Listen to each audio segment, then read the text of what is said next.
Banjir di Jakarta telah merendam sejumlah titik di ibu kota, tidak terkecuali di kawasan elit Kemang, Jakarta Selatan.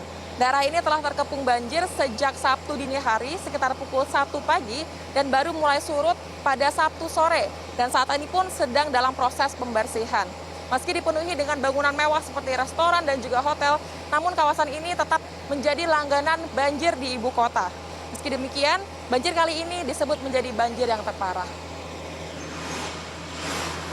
Hingga Minggu sore, petugas Dinas Sumber Daya Air dan Pemadam Kebakaran masih membersihkan kawasan bisnis di Kemang, Jakarta Selatan. Air yang masih menggenangi sejumlah titik seperti di basement gedung disedot oleh petugas pemadam kebakaran, kemudian dibuang ke Kali Krukut. Selain petugas, warga dan sejumlah pelaku usaha juga sibuk menyelamatkan barang-barang yang tersisa.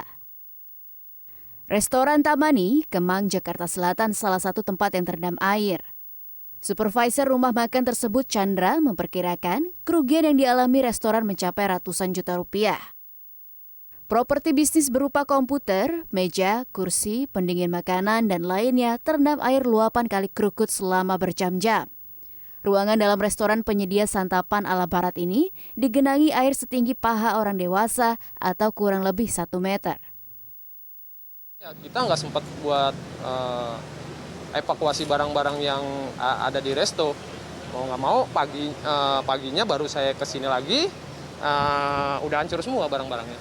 Kalau untuk yang rusak banyak, mulai dari barang mentahnya itu juga banyak yang sebagian rusak. Untuk seperti CPU, komputer itu juga banyak yang rusak karena posisinya tenggelam semua. Terus untuk meja, sofa itu rata-rata rusak semua. Paling tinggal yang besi-besi aja yang nggak rusak. Meja-meja jati kita ngambang semua, rusak semua. Seperti tisu semua itu nggak bisa diselamatin. Untuk kerugian ya sekitar ya ratusan lah.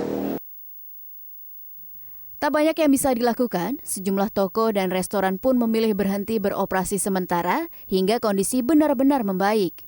Saat ini upaya menyelamatkan barang-barang dan properti bisnis terus dilakukan. Namun, upaya membersihkan gerai dari sisa lumpur akibat banjir tersebut terkendala saluran listrik dan air yang padam. Pada saat yang sama, Gubernur DKI Jakarta Anies Baswedan mengunjungi Jalan Raya Kemang, Jakarta Selatan. Gubernur melihat kondisi beberapa kafe dan juga Kali Krukut. Ia menyampaikan apresiasi kepada para petugas pemadam kebakaran, Dinas Sumber Daya Air, hingga masyarakat DKI Jakarta yang telah bekerja sama menanggulangi banjir sehingga genangan air di Jakarta tidak berlangsung lama. Sekarang sudah mulai sudah kering semuanya, jadi mudah-mudahan nanti masyarakat bisa segera beraktivitas kembali.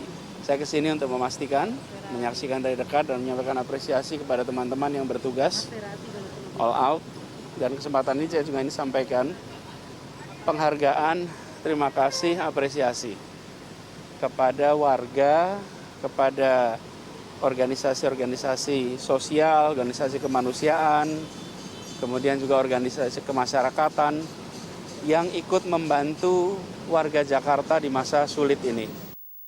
Menurut Gubernur Anies, pemerintah Provinsi DKI Jakarta telah menyiapkan tempat tinggal sementara bagi warga yang terkena dampak banjir. Saat ini masih ada 10 tempat pengungsian yang masih aktif. Sebelumnya ada 44 tempat pengungsian yang tersedia. 10 tempat tersebut memfasilitasi kebutuhan harian hingga masyarakat dapat berkegiatan kembali. Puti Fanfudi, Imam Muhairib, Jakarta.